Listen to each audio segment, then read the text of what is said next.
My fellow Guardians, what is up guys? Sly here and welcome back to my little slice of gaming heaven. Today I want to talk about a phrase I almost always disagree with when I see it on YouTube videos, articles, etc. A sentence seen on videos every single time a DLC comes around or an expansion is soon to drop. And that is the "now is the time to come back" or "now is the best time to return" or similar iterations. But before we get into that, first take a look at this. The story that we're telling is about the impact that the Vex can have on the whole solar system if we leave them unchecked. It's really going to kick that Act 1 of Year 3 off. And then Season 8 gets going with a raid, Vex offensive, we've got nightmare hunts, exotic quests, explore the moon, new strikes, new PvP maps. There's just so much going on, no matter what kind of player you are. Season 8 is the catalyst. Season 9 is really where things start to build, and then Season 10 is where things start to get pretty intense, and then Season 11, everything is going to come together, and you're going to want to be there to see it happen. It's going to be like no other time in Destiny. Getting to that single evolving world is asking us to kind of unlearn a bunch of the things that we've learned. We have a vision, we have a roadmap, we have a place we want to take Destiny, and Shadowkeep and Seasonally Undying are just the first steps. It's a foundation.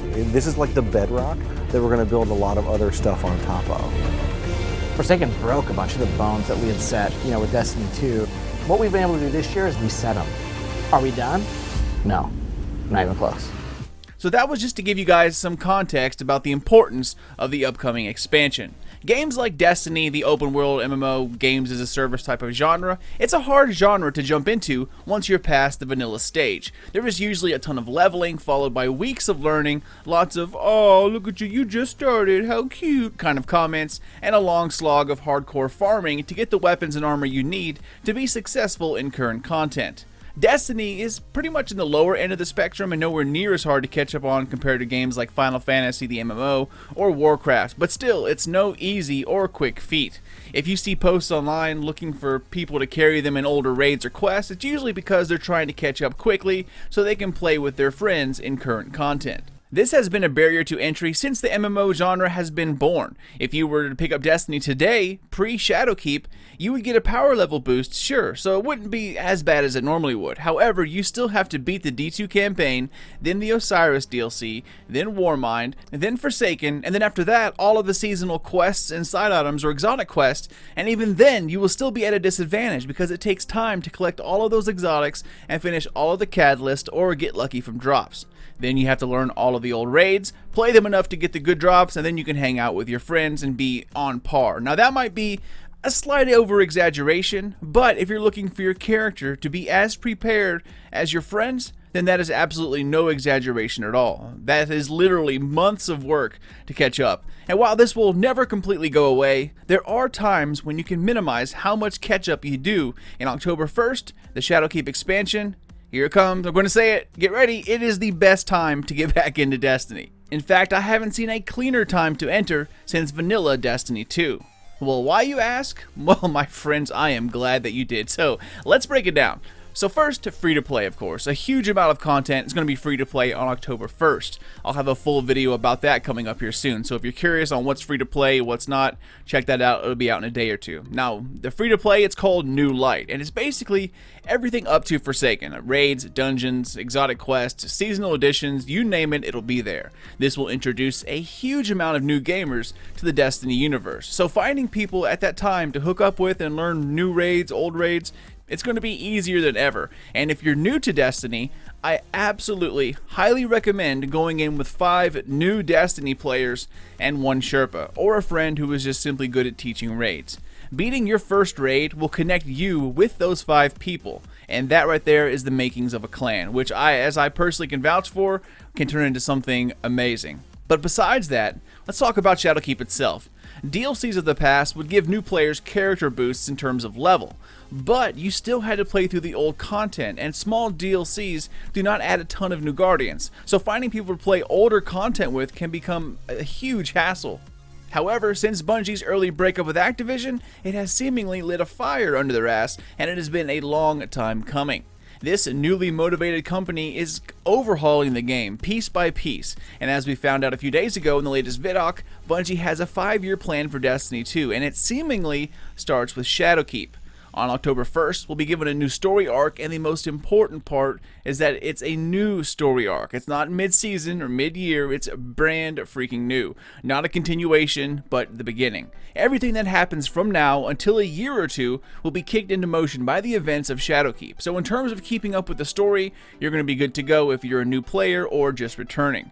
Destiny has some of the thickest and most well-written backstory and lore I've ever read from a video game franchise that isn't bound by a pre-existing book or a movie. If you pick back up with Shadowkeep, or if you start Destiny for the very first time, there's going to be plenty of time to go back and read about the history and characters after you finish the main campaign. Tons of YouTubers and websites like Ishtar Collective can get you up to speed on past events, but even then, besides the characters, the Shadowkeep story was created with newcomers in mind. Over the past year or so, I've read all sorts of comments on my videos like I'm going to wait till Destiny 3 to come out, or I'm waiting to hop back in when a new story opens up so I won't be left behind, etc. Barriers to entry consist of pretty much two main problems as I see it: equal player footing and power, or the ease to catch up to your friends, and the continuation or pretty much understanding of the current story. Nobody wants to hop in mid-season having no idea what the campaign missions mean while using wimpy underpowered weapons to slog through it all. So most are waiting for a decent spot to either re-enter the universe or start anew. And again guys, Shadowkeep is going to be it. If you're waiting for Destiny 3, my friends, we now know that it's years away, 2 at the minimum. Besides creating a new story arc, massive changes have been made to the game itself, and they will not be implemented until October 1st, which is of course when Shadowkeep drops. The way damage works and is applied in-game has been altered, subclass changes, weapon changes, playlists have been rearranged and altered, how you acquire and upgrade weapons, armor mods, and the biggest of all, the endgame has changed as well. And most of that has to do with the artifact, which we're going to be tinkering with for a very long time. All of these changes will be brand new, no matter who you are. On top of that, Shadowkeep is starting off everyone at the same power level, which is going to be 750. All of your vault contents, weapons, and armor will be brought up to 750 as well. So if you dropped off from playing and you're like way far behind, what you do have will be instantly usable. But if you're brand new, you're going to be at an even playing field with even the most hardcore Destiny fan. All of these new additions will have to be tinkered with and tried out for weeks in order to create a new meta. The new destinations within Shadowkeep are mostly a complete unknown, so if you're brand new, you're going to be learning right alongside with everyone else on just about everything Shadowkeep has to offer. Even though the moon's coming back, it's pretty much just a skeleton of Destiny 1. Everything on top of it, which we're going to be seeing here soon, has been altered. Perhaps the sections might be the same areas, but what's inside of those sections will be vastly different. More so, the upcoming weapons and exotics will no doubt lead to a brand new meta in which you will be earning right alongside everyone else. So again, I've been there for every DLC drop and expansion update since 2014. Besides Taken King in Destiny 1 and the launch of Vanilla Destiny 2 itself, I have not seen a better place to start than what's coming up on October 1st. We're looking pretty much at Destiny 2.5, and more changes are to come as promised by Luke Smith in the short clip I showed you at the beginning of the video.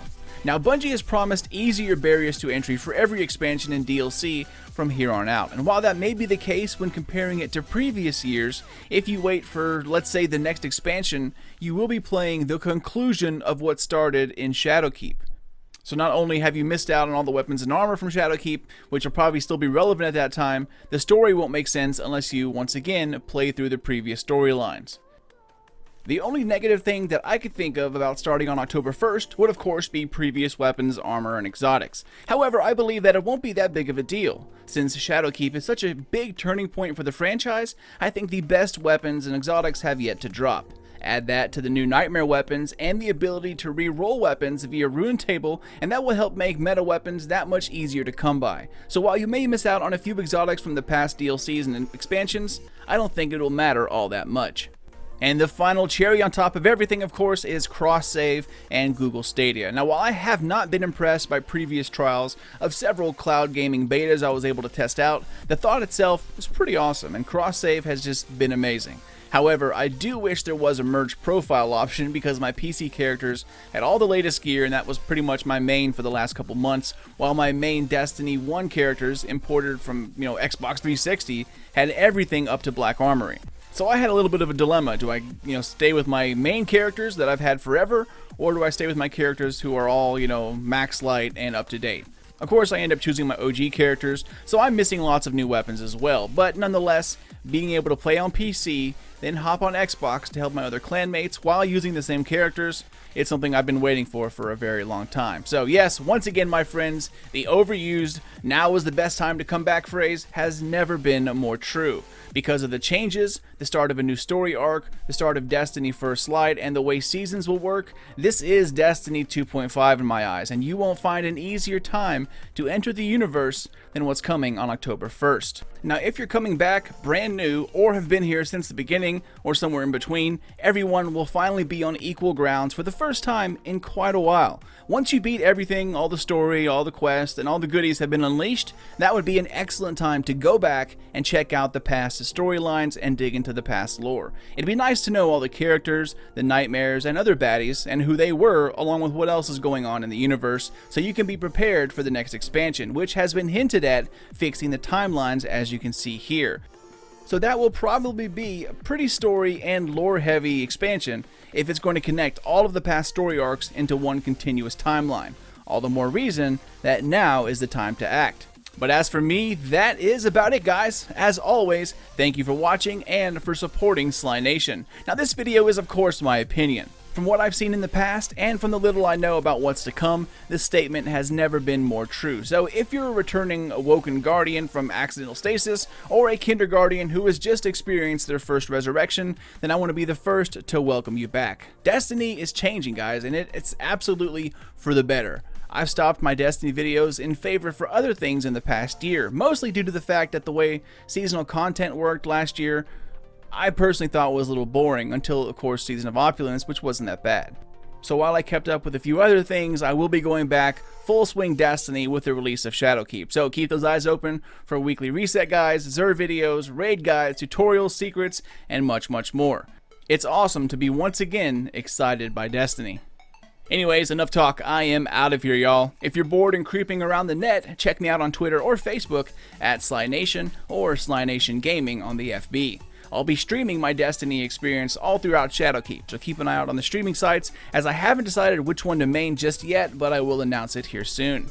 If you're new to the channel and my content, then welcome. Hope you enjoyed it, and I hope that you become a permanent member of the nation. Subscribe for more Destiny 2, Shadowkeep, Cyberpunk 2077, and Anthem videos. Spank the thumbs up, but only if you enjoyed yourself, and keep those eyes open for more vids coming out here soon. But until then, this is your dude Sly, and I'll check you all next time.